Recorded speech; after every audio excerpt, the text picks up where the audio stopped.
হাওয়া বার্তা চ্যানেলে আপনাদের প্রত্যেককে স্বাগত জানাচ্ছি। এই মুহূর্তে আবহাওয়াতে বড় ধরনের কোনো চেঞ্জ বা পরিবর্তন কিন্তু নেই, তবে একটা পরিবর্তন রয়েছে। যে সময় যেটা আসার সম্ভাবনা বা আসতে পারে, যেটা আমরা জানি দেখেছি গত কয়েক বছর ধরে, সেই শীত কিন্তু আসতে চলেছে। তবে শীতের একটা প্রবেশ ঘটতে চলেছে বিশেষ করে রবিবার থেকে সূচনা হবে, এবং রবিবারের পর সোমবার মঙ্গলবার ঠান্ডা পশ্চিমবঙ্গের জেলায় জেলায় আরও বাড়তে পারে। বুধবার প্রচণ্ড ঠান্ডা পরিস্থিতি থাকবে দক্ষিণবঙ্গের জেলাগুলোতে। বৃষ্টির কোনো খবর রয়েছে কিনা, আপাতত বৃষ্টির যা পূর্বাভাস আজকে এবং আগামীকাল সিকিম, দার্জিলিং, কালিম্পং এই সমস্ত জায়গাতে হালকা দু এক জায়গায় বৃষ্টি হতে পারে। ভারতবর্ষের মিজোরামের দিকে বৃষ্টির সম্ভাবনা রয়েছে খুব হালকা। বাংলাদেশের চট্টগ্রাম বিভাগের দিকে দু এক জায়গায় বৃষ্টি হতে পারে। আর ভারতবর্ষের ক্ষেত্রে যে আপডেট রয়েছে দক্ষিণ ভারতের দিকে তামিলনাড়ু, পুদুচেরি, করাইকল, কেরল এই জায়গাগুলোতে কোনো কোনো অঞ্চলে বৃষ্টি হতে পারে, তবে সেটা হালকা থেকে মাঝারি। আগামীকালও বৃষ্টির পূর্বাভাস রয়েছে দক্ষিণ ভারতের এই রাজ্যের দিকে। এই রয়েছে ভারতবর্ষের ক্ষেত্রে বৃষ্টির পূর্বাভাস। সুতরাং বৃষ্টি হবে না বললেই চলে, বৃষ্টির সম্ভাবনা নেই। বৃষ্টির সময়ও এখন নয়, এখন শুধু শীতের সময়। তো যেটা আপডেট আমরা দেখতে পাচ্ছি, উত্তর পশ্চিম থেকে হাওয়া কিন্তু প্রবেশ করছে ভালো রকমভাবে। এই উত্তর পশ্চিম হাওয়া আরও প্রবেশ করার সম্ভাবনা বেড়েছে, কারণ নতুন কোনো পশ্চিমী ঝঞ্ঝা এই মুহূর্তে নেই যা হাওয়াটাকে বাধাপ্রাপ্ত করে, যার ফলে বিনা বাধায় হাওয়া আসছে, তাপমাত্রা নামবে। তবে আগামীকালে যা পূর্বাভাস রয়েছে আগামীকাল 8 তারিখের দিকে, তাতে বিরাট যে পরিবর্তন হয়ে যাবে আগামীকালই সেরকম কোনো পূর্বাভাস নেই। তবে আস্তে আস্তে কিন্তু হাওয়া আসছে বলে ঠান্ডাটা বাড়তে থাকবে। 9 তারিখ থেকে ঠান্ডা বাড়ার সূচনা বাড়বে উত্তরপ্রদেশ, দিল্লি, পাঞ্জাব, হরিয়ানা, চণ্ডীগড়, এরপর ঝাড়খণ্ড হয়ে পশ্চিমবঙ্গের দক্ষিণ দিকের জেলাগুলোতে, বিশেষ করে দক্ষিণ পশ্চিম, বিশেষ করে আরও পরিষ্কার করে বলা ভালো পশ্চিম দিকের জেলাগুলোতে ঠান্ডা পরিস্থিতি প্রথমেই আসে এবং আসবে। তাই 9 তারিখ থেকে পুরুলিয়া, বাঁকুড়া, সঙ্গে রয়েছে পশ্চিম বর্ধমান এই জেলাগুলোর দিকে তাপমাত্রা কমবে, ঠান্ডা পরিস্থিতি বাড়বে। এবং 10, 11, বিশেষ করে 11 তারিখ থেকে ঠান্ডা পরিস্থিতি আরও বাড়বে, এবং 12 তারিখে গিয়ে ঠান্ডা পরিস্থিতি দারুণভাবে বেড়ে যাবে পুরুলিয়া, বাঁকুড়া, পশ্চিম বর্ধমান, বীরভূম এই জেলাগুলোর দিকে। শুধু এখানেই শেষ নয়, কলকাতার দিকে তাকিয়ে দেখুন, মাত্র 16 ডিগ্রি। 16 ডিগ্রি মানে কলকাতায় 16 ডিগ্রি মানে অন্যান্য জেলাগুলোতে ঠান্ডা আরও বেশি থাকবে।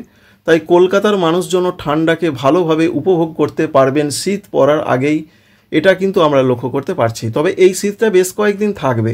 এই থাকারও কারণ রয়েছে, কারণ আপাতত বড় ধরনের কোনো পশ্চিমী ঝঞ্ঝা আসছে না, যার ফলে এই ঠান্ডাটা 17 নভেম্বর তারিখ পর্যন্ত চলতে পারে। 17-র পর আবার আস্তে আস্তে তাপমাত্রা বাড়তে থাকবে, এরকমই একটা সম্ভাবনা। তাই 12 তারিখের দিকে কলকাতা, হাওড়া, হুগলি এই জেলাগুলোর দিকের যে আপডেট আমরা পাচ্ছি, মোটামুটি 15 থেকে 17-র মধ্যে সর্বনিম্ন তাপমাত্রা থাকছে। পশ্চিম দিকের জেলাগুলোর যে আপডেট রয়েছে, যেমন পুরুলিয়া রয়েছে, বাঁকুড়া রয়েছে, এই জেলাগুলোর দিকে 14 থেকে 16 ডিগ্রির মধ্যে সর্বনিম্ন তাপমাত্রা থাকছে। পূর্ব বর্ধমানে 15 ডিগ্রি আশেপাশে তাপমাত্রা থাকতে পারে, এরকম একটা সম্ভাবনা রয়েছে। অন্যদিকে বীরভূম জেলার দিকের যে আপডেট রয়েছে, বীরভূম জেলার দিকেও তাপমাত্রা 15 ডিগ্রি আশেপাশে, 14 থেকে 15 থাকতে পারে। মুর্শিদাবাদ জেলার দিকের যে আপডেট রয়েছে 14 থেকে 15 ডিগ্রি সেন্টিগ্রেড থাকবে।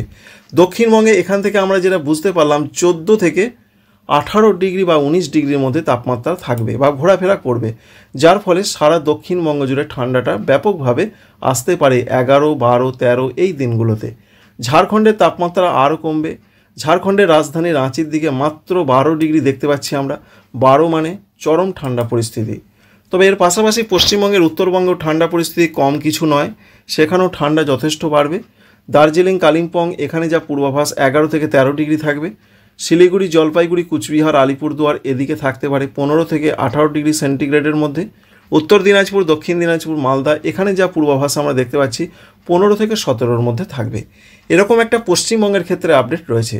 তাহলে উত্তরবঙ্গের ক্ষেত্রে 11 থেকে 16 বা 17, দক্ষিণবঙ্গের যে আপডেট রয়েছে 14 থেকে 18 এরকমভাবে সর্বনিম্ন তাপমাত্রা নামতে পারে। এর নিচে নামার সম্ভাবনা আপাতত অন্তত নভেম্বর মাসে নেই।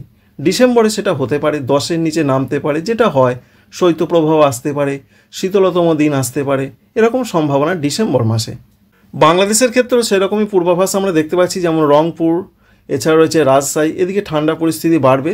বিশেষ করে 15-16-র মধ্যে থাকবে। ময়মনসিংহ এবং সিলেট বিভাগের দিকে থাকতে পারে 18 থেকে 19 ডিগ্রি সেন্টিগ্রেড। তবে চট্টগ্রাম বিভাগের দিকে 19 থেকে 20 থাকবে। খুলনা এবং বরিশাল বিভাগের দিকের যে আপডেট রয়েছে এবং ঢাকা এখানে থাকতে পারে 17 থেকে 19 ডিগ্রি সেন্টিগ্রেডের মধ্যে।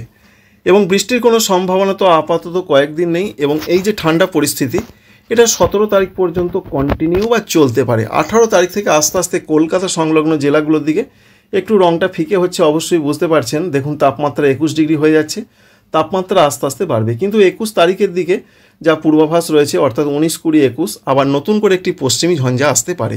এই পশ্চিমী ঝঞ্ঝা আগমনের জন্য ঠান্ডা কিন্তু আস্তে আস্তে কমবে।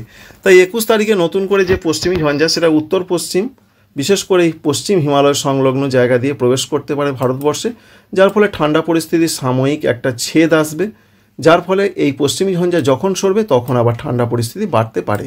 এই রয়েছে মোটামুটি আবহাওয়ার একটা পরিস্থিতি বা হালচাল। এবার বৃষ্টির সম্ভাবনা আগামী কয়েকদিনে কোথায় কেমন হতে পারে দেখার চেষ্টা করব, বাংলায় কোনো বৃষ্টি হবে কি না, এবং দেখার চেষ্টা করব পশ্চিমবঙ্গে আগামী 4 বা 5 দিন কোথাও কোনো বৃষ্টি হবে কি না। তো যেটুকু আমরা আপডেট পাচ্ছি, যদিও আমরা দেখছি শেষ যে আপডেটটা আমরা পেয়েছি, তো সেরকম কোনো বৃষ্টি পশ্চিমবঙ্গের দিকে বাংলাদেশের দিকে হবার চান্স বা সম্ভাবনা একদমই নেই। আপাতত বৃষ্টিহীন আবহাওয়া থাকারই মূলত সম্ভাবনা রয়েছে। তবে দার্জিলিং, কালিম্পং, জলপাইগুড়ি, কুচবিহার, আলিপুরদুয়ার আজকে রাতে এবং আগামীকাল কোনো জায়গা হালকা বৃষ্টি হতে পারে। ভারতবর্ষের মিজোরামে হতে পারে, বাংলাদেশের চট্টগ্রামে হতে পারে, আর ভারতবর্ষে যেটা আপনাদের বলেছি যে তামিলনাড়ু, পদুচেরি, করাইকল এবং কেরলের দিকে হতে পারে। নতুন করে একটা নিম্নচাপ তৈরির সম্ভাবনার কথা আপনাদের জানিয়েছিলাম।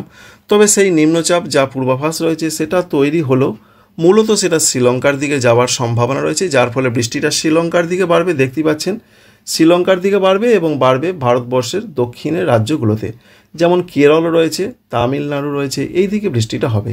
পশ্চিমবঙ্গের দিকে নিম্নচাপের কোনো প্রভাব নেই এবং আন্দামান নিকোবর দ্বীপপুঞ্জের দিকে বৃষ্টির সম্ভাবনা থাকবে। তবে সেটা বিরাট যে গুরুত্বপূর্ণ তা কিন্তু নয়। আশা করছি এই ইনফরমেশন সংক্ষিপ্ত আকারে আপনাদের শেয়ার করলাম, ভালো লাগবে, কাজে লাগবে। Thanks for watching.